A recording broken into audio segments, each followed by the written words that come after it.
প্রথমে এই ভিডিওটা দেখো, তারপরে এর ফানি কমেন্টসগুলো পড়বো।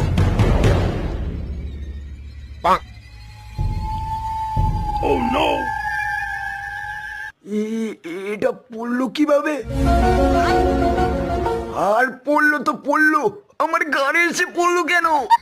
আর পরে এটা উড়ে গেল না কেন? নিচে পড়লো কেন?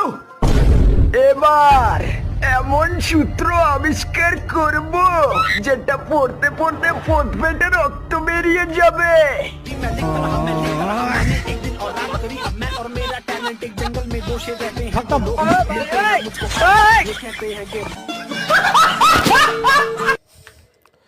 এই একটা আপেলের জন্য জীবনটা তেজপাতা হয়ে গেছে। এই একটা আপেলের জন্য জীবন শেষ। এই একটা আপেলের জন্য মাথা নষ্ট করে দিয়েছে। নিউটনের মাথায় কেন ডাব পড়েনি?